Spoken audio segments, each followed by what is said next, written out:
So let's get some disclaimers out of the way first before you start getting your fingers all in a tizzy typing up how much you can't stand me and I'm an idiot. Hate is a very strong word, but YouTube algorithm, what are you going to do about it?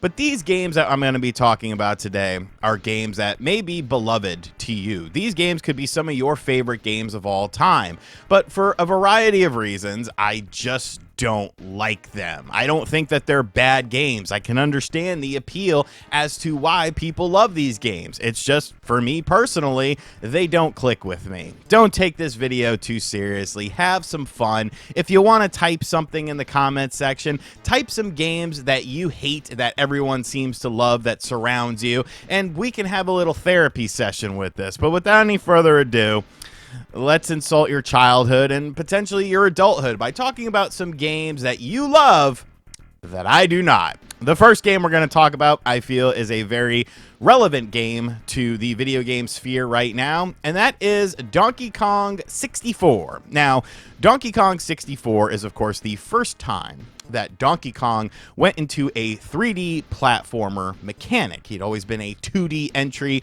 up until that point. Very successful games that most people thoroughly enjoy. And Donkey Kong 64 was not a game I played in my preteen years. You would think I would have because I owned an N64, but for whatever reason, I never bought Donkey Kong 64. I'm a huge fan of Super Mario 64, so you would think it would make sense for me to want to pick this up.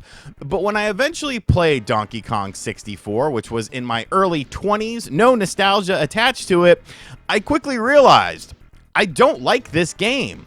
I don't think it's very good. And when I take, into account that people's nostalgia is probably blinding them on this, it's kind of a bit concerning how much some people love this game. So the reasons I don't love Donkey Kong 64, and I don't think it's a very solid game, is the fact that the performance of the game is extremely sluggish. And when you're playing a platformer game, what are you relying on? When you're jumping from vines or jumping from platform to platform, you are relying on precise controls. You are relying on precision to be handled in this. And when the frame rate is bogged down and the controls feel a little bit loosey-goosey pretty much all the time, you're going to have instances where the game does not do what you are intending for the game to do.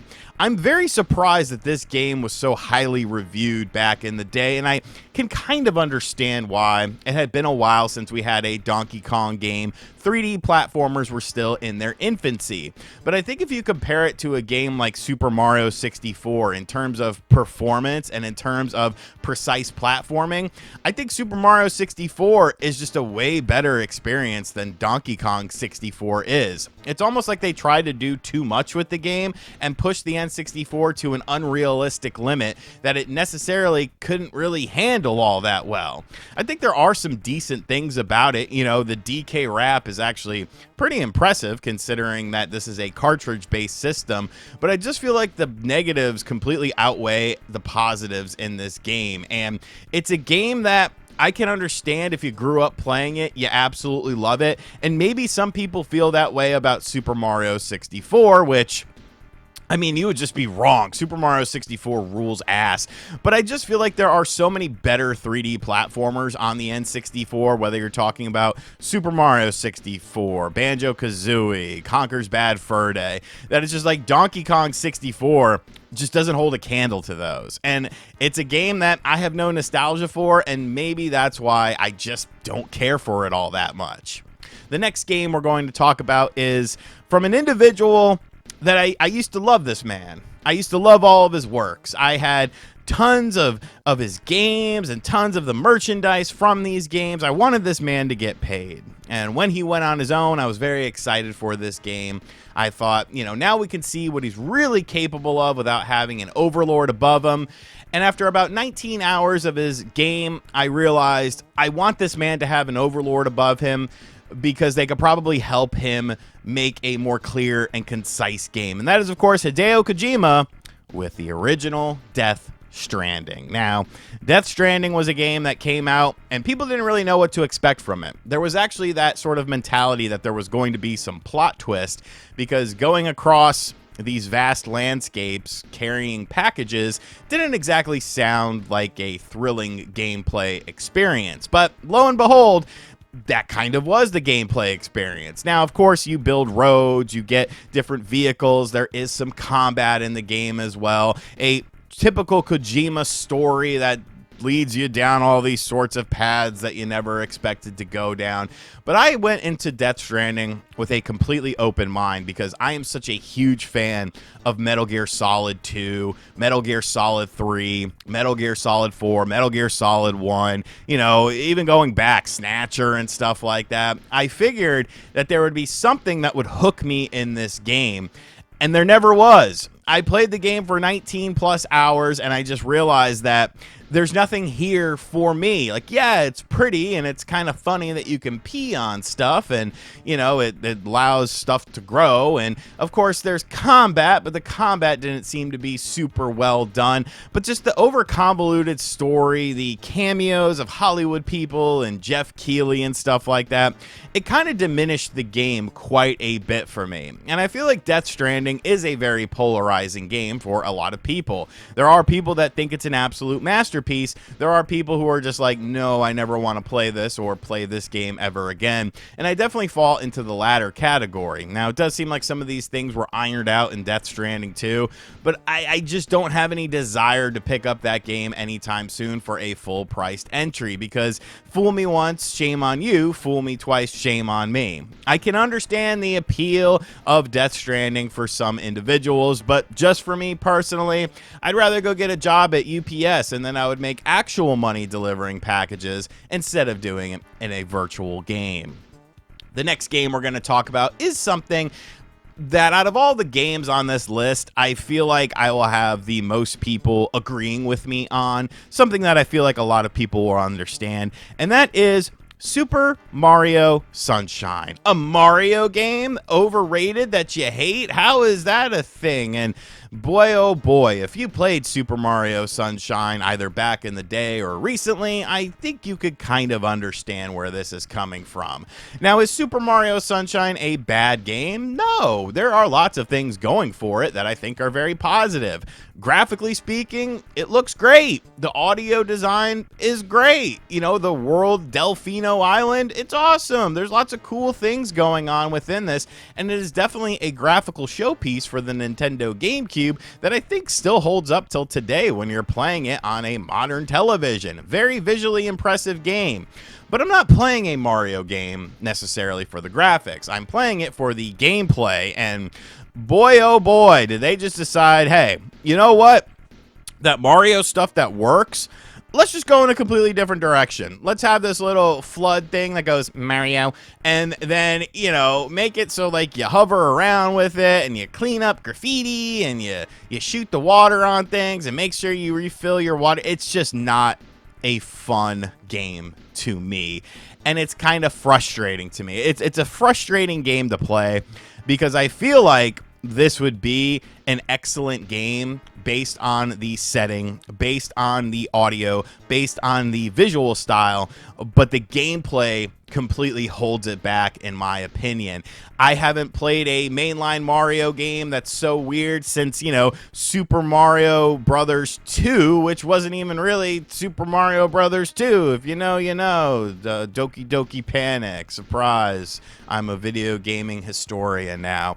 But Super Mario Sunshine is just like, it's one of those games where you lay out all of the mainline Mario games in front of me, and this is like the last game I'm going to pick that I want to play. I think there are some really good ideas, but it's just not an enjoyable game for me. It's just not a fun game for me. And when you compare it to the other 3D Mario games, it's like, bro, this isn't even really in the same league. This isn't even in the same category. I like to think of Super Mario Sunshine as a game that if another company made it and it didn't have Mario as the star character, people would have been much more critical about this game. But since it was Nintendo and it was pretty graphics on the GameCube and Mario, everyone absolutely loved the game. Well, for the most part, I should say. I feel like that's the game that I'm going to get the most people agreeing with me on, because this next game, this was literally game of the year. and is yet another game that I put 15 plus hours into in order to try and understand and try. Like, I bought the game for full price. I went into it with an open mind, and then once again I quickly came to the realization that I do not like games like this, and that is Elden Ring. I don't like Souls games. I don't understand. I mean, I guess I kind of understand why people like them. You know, the challenge, figuring everything out, like, that's cool. You know, the boss strategies and stuff like that. Oh, I gotta do this, I gotta parry here, I gotta dodge here. Like, there is some enjoyment in stuff like that, but I just feel like the game fights against you. And that's my biggest problem with the game, is that the game kind of fights against you in terms of the gameplay. Like, the controls, they're kind of precise, but they're also a little bit sluggish. Your character movement is also very sluggish as well, and I get it. That's part of the gameplay loop to kind of make you feel very vulnerable to these boss attacks. But I would much rather play a game where my character moves at a decent speed than something like Elden Ring, where it's like I'm slogging through mud, and then I tried to do something, but then I ended up dying. Is this potentially a skill issue? It could very well be. Like I said, I am not a fan of Souls games, really. I've never gotten into any of them. I bought a lot of them. I bought Dark Souls, Demon Souls, this, that, and the other Souls, Souls-like games, Souls-light games. Like, there's so many of these games now, and Elden Ring seems to be at the top of the mountain for a lot of people when it comes to these games. And I can understand the appeal. I can understand why people like these games. But for me, it's just frustrating. And if I'm getting overly frustrated, it's kind of like, well, am I really having fun with this? I get that there is that sense of satisfaction when you defeat something, but when I feel like the controls are working against me in a little bit, it just kind of dampens my experience. I know, a game of the year that RGT doesn't like, you know, crucify him, you know, put him in the firing squad or something like that, you know. But it is what it is, man. I'm not going to sit here and cap for Elden Ring if I'm not having a great time playing it. I really don't have any sort of want or desire to play any Souls-like games. When I see, here's the thing for me. When I see that every enemy has like an extended life bar, and like even the most common enemies is like a thing to do, like it's a whole production, that game is probably not for me. And at least I've kind of came to understand that over time, but it's probably not for me. You know, if it takes more than like 4 hits to kill a basic enemy, not interested, man. Not interested at all. That just sounds like complete frustration and complete, you know, just, you know, padding at that point in time. And the final game, I'm almost nervous about talking about this one. But like I said in my disclaimer, you know, don't get mad at me. Don't take it too serious. It's just games that for whatever reason don't click with me. And this is a game much like Super Mario Sunshine. I don't think it's the worst thing in the world. I think it's a pretty solid game. But when you put all of the other games in the franchise next to it, and you're like, okay, pick one of the games, the mainline games, I'm not picking this game. I am never picking this game because I don't think it is one of the cream of the crop of this franchise. And that is The Legend of Zelda Wind Waker. Oh, man, I can hear those fingers going a mile a minute. Calm down, people. Calm down. We're just having fun here today on the channel. But if you give me every mainline Legend of Zelda game since the Super Nintendo, Link to the Past, I will pick another game over Wind Waker. The only game that is on a similar tier would be Skyward Sword, because I did not like that game on the Wii, but I actually like it on the Switch. So, you know, there's a 50-50 chance that I'm going to pick Skyward Sword to play over Wind Waker.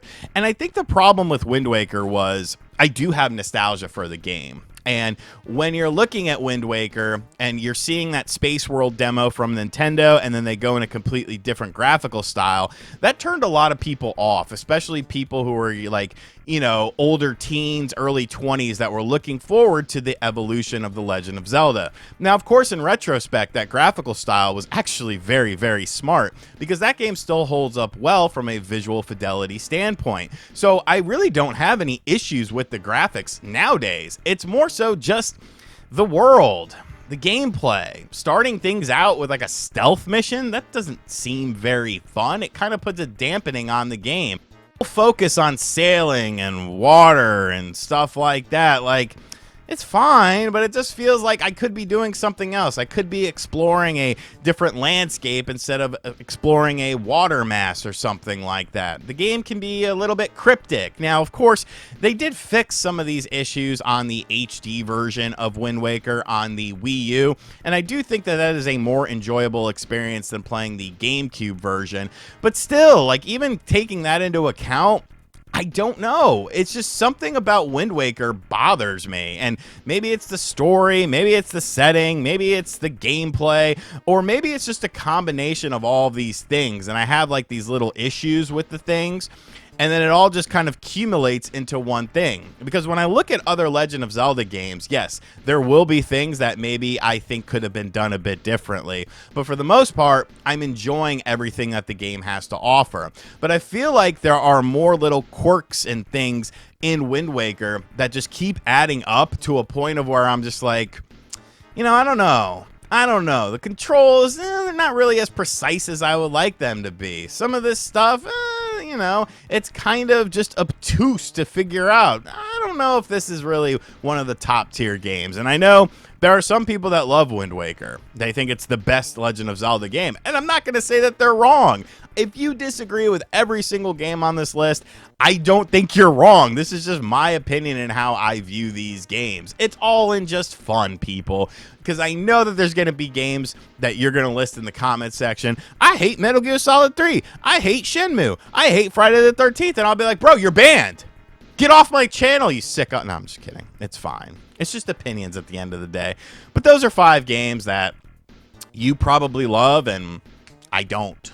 Sorry. Let me know what you think of these games in the comment section down below. Are there any of these games that you agree with? Probably not, but if there are, hey, you know, let me know. Keep it positive in the comment section. And as always, guys, thank you for checking out this video. If you are new to the channel and you don't hate my opinions that much, because at the end of the day, they just are opinions and I don't really matter in the grand scheme of things, be sure to hit that subscribe button. Be sure to like, comment, and share. Hit the bell as well. And as always, I'll catch you guys on the next video.